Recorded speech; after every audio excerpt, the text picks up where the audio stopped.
Hello everyone, welcome back to evidyarthi.in। मैं हूँ Mitali and I welcome you all in today's session.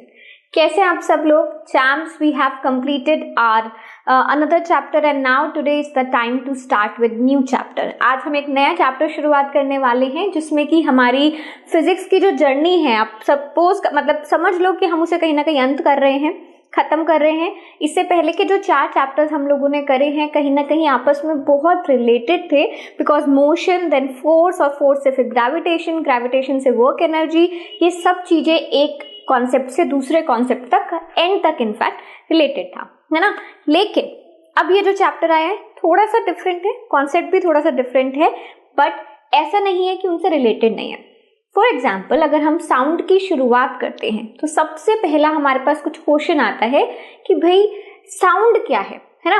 तो let's take some examples first of all. सबसे पहले कुछ examples लेते हैं, जैसे कि हमने साउंड को कैसे देखा है, somebody is playing a good violin और गिटार और सम कीबोर्ड मे बी, है ना, जो भी आप लोग को पसंद हो। अगर आप में से कोई भी कोई इंस्ट्रूमेंट प्ले करता है मुझे बताओ जरा, बिकॉज तभी आप लोग अच्छे से रिलेट करोगे। इनफैक्ट मजा आएगा अगर मैं इसके बारे में और आपको बताऊंगी कि किस तरीके से साउंड प्रोड्यूस हो रही है, ट्रैवल हो रही है। आप अगर बजा रहे हो तो दूसरे के कानों तक कैसे पड़ रही है, it's very interesting to know about, ठीक है। सो इसलिए लेट मी नो। अच्छा, एक तो ये एग्जाम्पल हो गया कि हमारे भाई साहब बड़े प्यार से और थोड़ा सा चिलिंग मूड में he is playing his guitar, ठीक है। इसी तरीके से अगर सपोज मैं, आपको आवाज आ रही है ना, तो अगर मैं कुछ भी कहीं पर भी, if I am setting something in motion, मैंने क्या किया, ऊपर नीचे आगे पीछे, जिस भी तरीके से मैं कुछ ना कुछ मूव कर रही हूँ, ठीक है। रिलेट करना है अपने प्रीवियस कॉन्सेप्ट से, जितनी भी चीजों को हम समझा है हमने उससे रिलेट करेंगे, ठीक है। अच्छा, other than that, if I do this, आवाज आ रही है, सबको आ रही है, ठीक है। And other than that, if I do this, ठीक है। तो ये पॉइंट्स हमें समझना है कि what is happening. So there are some questions, let us answer first those. What is sound? आपको क्या लगता है साउंड क्या है? साउंड कुछ नहीं है बट एक वो एनर्जी है, एनर्जी, ठीक है। तो जिस तरीके से आप लोगों ने पोटेंशियल पढ़ी, जिस तरीके से आप लोगों ने काइनेटिक पढ़ी, उसी तरीके से साउंड क्या है, एक एनर्जी है। वो एनर्जी जो कि हमें सुनाई देती है।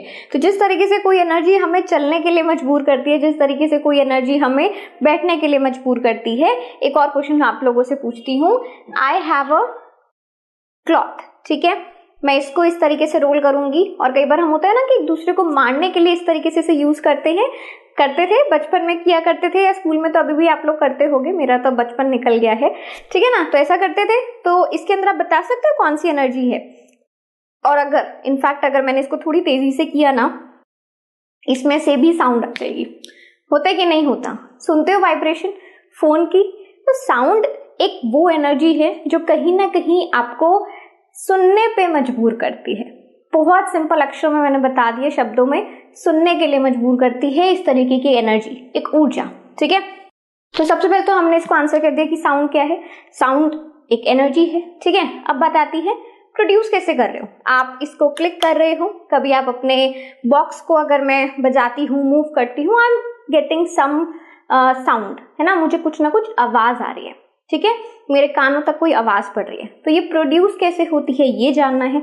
चले, अब प्रोड्यूस हो भी गई, उसके बाद आता है how the sound reach our ears. अब ये हमारे कानों तक कैसे पहुंच रही है। आपने यहां बजाया, मेरे को कैसे आवाज आ रही है, टीवी में सामने मेरा वीडियो आपके लिए चल रहा है, फोन में, तो मैं यहां बोल रही हूँ, आप तक कैसे पहुंच रहा है ना। हम लोग बहुत दूर दूर डिस्टेंस पे हैं, कोई कनेक्शन भी नहीं है फिजिकली, मुझे पता ही नहीं है कि आप कौन से शहर में बैठे हो, मेरी आवाज फिर भी आप तक पहुंच पा रही है। सो कैसे पहुंचती है ये भी जानना है, ठीक है। तो हमारा जो पूरा चैप्टर है वो कहीं ना कहीं आपको इन क्वेश्चंस का आंसर देने वाला है। अपार्ट फ्रॉम दैट, उसके अलावा हमें पढ़ना है कुछ टेक्निकलिटी, यानी कि थोड़ा बहुत साइंस साउंड को लेके, ठीक है। जैसे कि जब आप ये समझोगे कि साउंड एक एनर्जी है, तो आप ये भी समझोगे कि साउंड एक डिस्टर्बेंस है। डिस्टर्बेंस पता क्या होती है? सपोज मैंने यहाँ पर 4-5 बच्चे बैठे थे, ठीक है। आप मान के चलो कि आपके 2-4 दोस्त आपके साथ बैठे हैं और सब सर्कल में हैं। आपने क्या किया, एक को धक्का दिया उस एक को जिसको धक्का दिया वो थोड़ा सा जाके फिसला सेकंड पे, सेकंड ने थर्ड पे, थर्ड से फोर्थ पे। तो क्या होता है ना, जैसे हम एक लाइन में करते हैं, अगर हम एक भीड़ वाली लाइन में खड़े हैं तो हमने एक को धक्का दिया तो बाकी सब पे आता है, तो कोई चिल्ला के क्या कहते हैं, अरे पीछे से आ रहे, पीछे से आ रहे, है ना, बोलते हो ना। तो उसी तरीके से साउंड भी एक डिस्टर्बेंस है, और डिस्टर्बेंस का मतलब होता है वेव।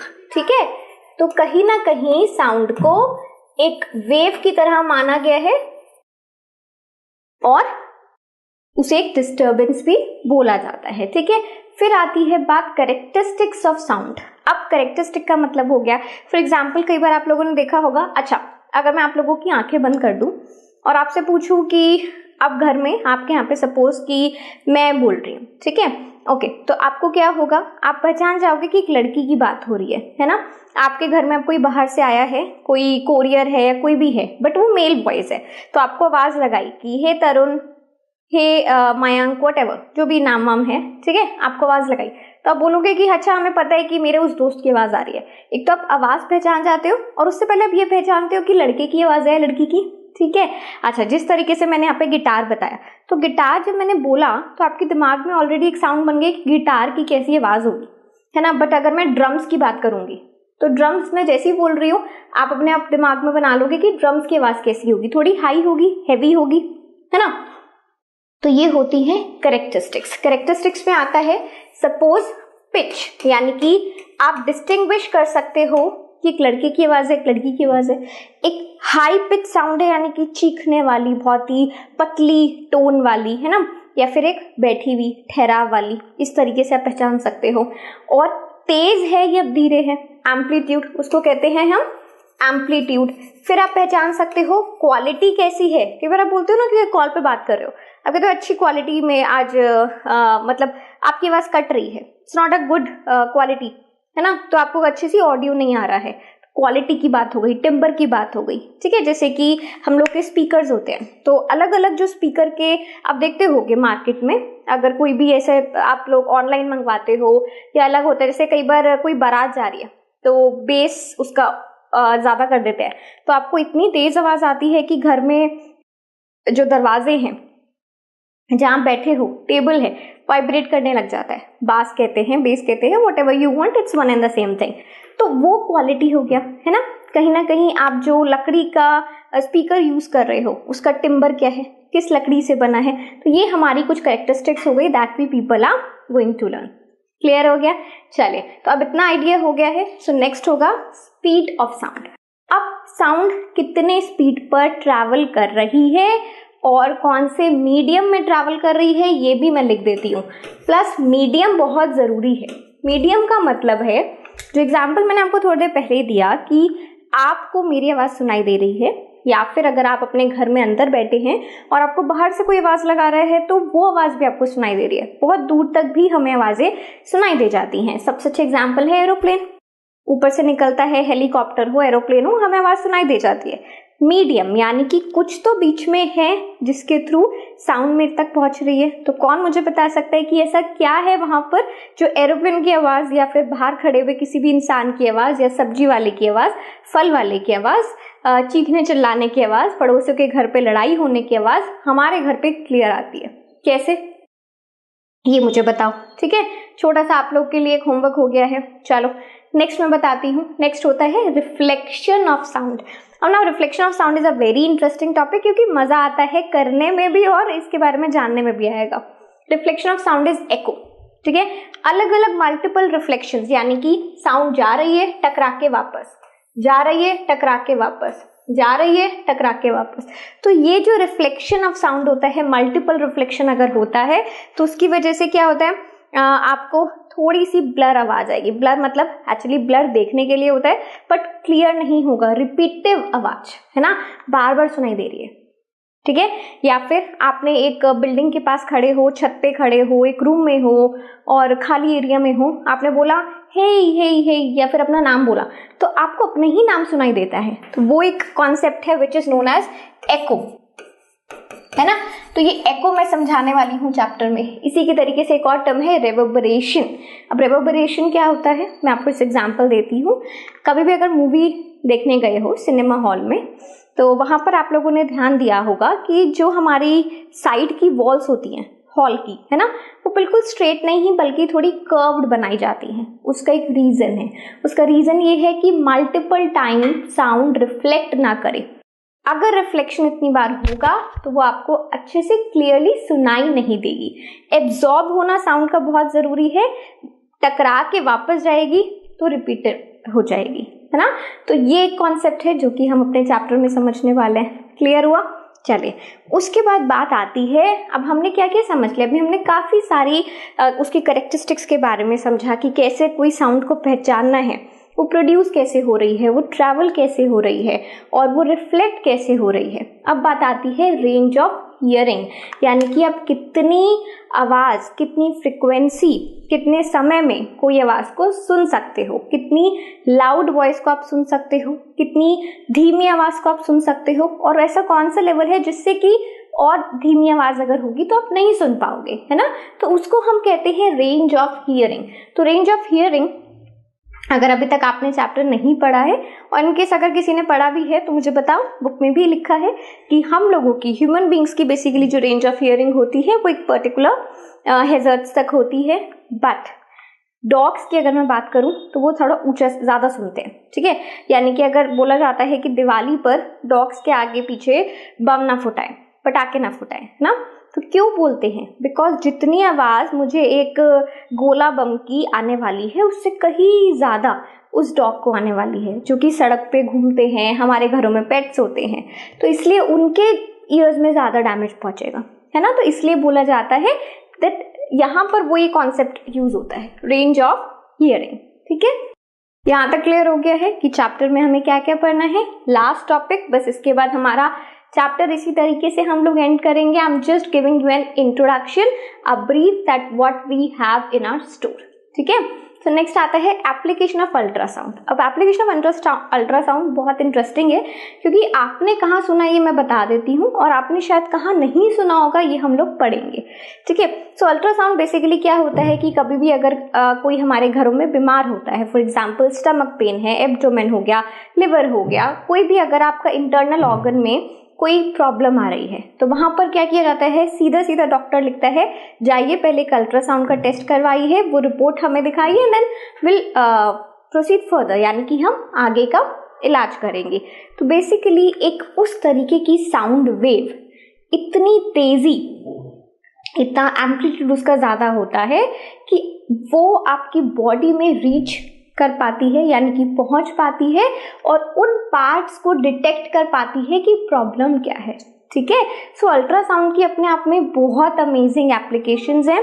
अगर मैं एक शिप की बात करती हूँ, कोई शिप है, वो सी बेड को देख रही है, सी बेड को सॉरी देख नहीं पा रही है, बट देखना है कि क्या आगे कोई रॉक या कोई इस तरीके की रेजिस्टेंस अड़चन तो नहीं है उनके पाथ में, तो वो अल्ट्रासाउंड को यूज करते हैं। वहां पर क्या होता है, नीचे तक आवाज जाती है और उन आवाज के थ्रू डिटेक्टर्स लगाए जाते हैं, वो जो कि पहचान सके कि नीचे कोई खतरा है या नहीं है, ठीक है। तो ये अल्ट्रासाउंड की एप्लीकेशन है। इसी के साथ we have to end the chapter by the last topic which is structure of human year.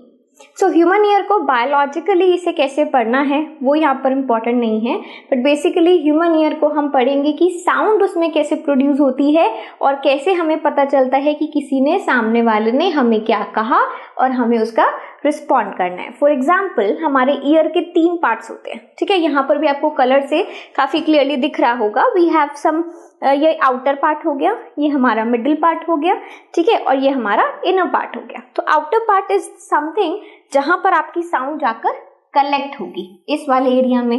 Then middle part is something जहाँ पे 3 बोन्स हैं जो कि आपकी साउंड को एम्पलीफाई करती हैं, ठीक है। लास्ट पार्ट में जाते हो तो वहां पर नर्व्स होती हैं, वो नर्व्स जो कि डायरेक्टली कहाँ कनेक्टेड है, हमारे माइंड से, सो दैट कि अगर हमारे अंदर कोई भी वेव हमें सुनाई दी गई है ना, हमारे ईयर में एंटर करा है, तो वो कहाँ पहुंचेगी, वो उसको ट्रांसपोर्ट करेगी to the nervous system, so that वहां पर डिकोड हो सके कि सामने वाला आपको कह क्या रहा है। और ये चीज बहुत समय नहीं लेती है, कुछ मिली सेकेंड्स में, सेकेंड्स का काम है। सोचो मैं जो बोल रही हूँ आपको उसी वक्त सुनाई दे रहा है ना, कितना जल्दी, कितना हमारे जो ऑर्गन्स है अपने आप में कितने कह सकते हो कि एडवांस्ड है ना, कि कुछ सेकेंड्स में हमने आपकी बात सुन ली और रिस्पॉन्ड भी कर दिया, है ना। ऐसे तो नहीं होता कि आप सुनते हो और 1 घंटे बाद जवाब देते हो या कुछ मिनट्स बाद, नहीं, just hear and try to give the answer, ठीक है ना। तो ये सब कुछ है जो कि हमें अपने चैप्टर में कवर अप करना है। आई होप गाइज आप लोगों को अच्छा लगा हो, इंटरेस्टिंग लगा हो, क्योंकि चैप्टर अपने आप में बहुत इंटरेस्टिंग है and there so many new concepts which you people are going to learn, ठीक है। सो मैं तो बहुत वेट कर रही हूँ कि हमारी जर्नी फटाफट से स्टार्ट करें। Will start with the parts, with the first part with introduction यहाँ पे खत्म हो गया है। सो भाई पूरी प्लेलिस्ट को देखो, एक एक करके समझो और जानो, ठीक है। चलिए, सो हम लोग मिलते हैं नेक्स्ट पार्ट में, नेक्स्ट वीडियो के साथ। Up till then everyone take care and bye bye.